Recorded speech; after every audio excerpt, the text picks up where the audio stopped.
l'univers tout entier. Le dernier cri de l'innocence et du désespoir. C'est dans les plus beaux jours d'un siècle à jamais célèbre par le triomphe des Lumières et de la philosophie qu'une classe d'infortunés qu'on veut anéantir se voit obligée de lever la voix vers la postérité pour lui faire connaître, lorsqu'elles auront disparu, son innocence et ses malheurs. Victime de quelques individus altérés de sang qui ont osé tromper le gouvernement français, une foule de citoyens toujours fidèles à la patrie se voit enveloppée dans une proscription méditée par l'auteur de tous ces mots. Le général Richepens, dont nous ne savons pas l'étendue des pouvoirs, puisqu'il s'annonce que comme général d'armée, lors même qu'il promet protection, il pourrait nous donner la mort, sans s'écarter des termes dont il se sert. À ce style, nous avons reconnu l'influence du contre-amiral Lacrosse, qui nous a juré une haine éternelle. Oui, nous aimons à croire que le général Richepens, lui aussi, a été trompé par cet homme perfide qui sait employer également les poignards et la calomnie. Quels sont les coups d'autorité dont on nous menace? Veut-on diriger contre nous les baïonnettes de ces braves militaires dont nous aimions à calculer le moment de l'arrivée et qui n'a guère de les diriger que contre les ennemis de la République? Ah! Plutôt, si nous en croyons les coups d'autorité déjà frappés au port de la liberté, le système d'une mort lente dans les cachots continue à être suivi. Eh bien, nous choisissons de mourir plus promptement. Osons le dire, les maximes de la tyrannie les plus atroces sont surpassées aujourd'hui.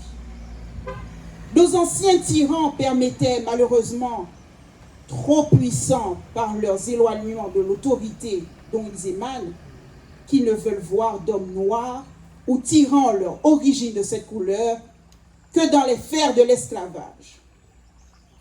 Et vous, premier consul de la République, vous, guerriers philosophes, de qui nous attendions la justice qui nous était due, pourquoi faut-il que nous ayons à déplorer notre éloignement du foyer d'où partent les conceptions sublimes que vous nous avez souvent fait admirer? Ah, sans doute, un jour, vous connaîtrez notre innocence.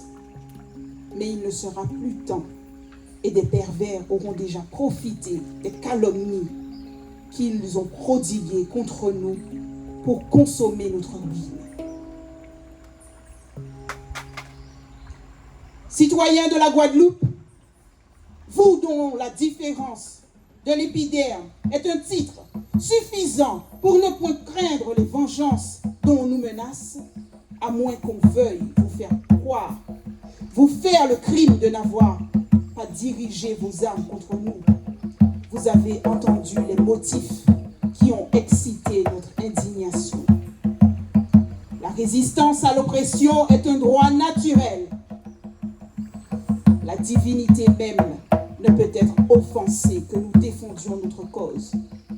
Elle est celle de la justice et de l'humanité. Nous ne la souillerons pas. Nous ne la souillerons pas par l'ombre même du crime. Oui, nous sommes résolus à nous tenir sur un juste défensif.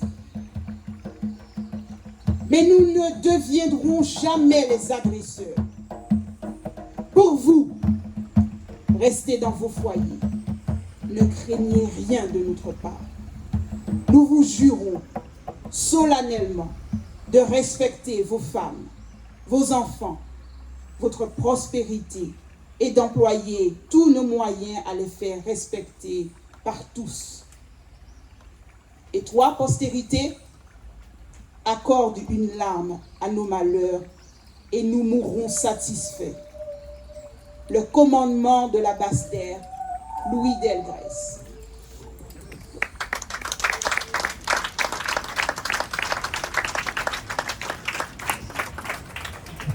Donc merci.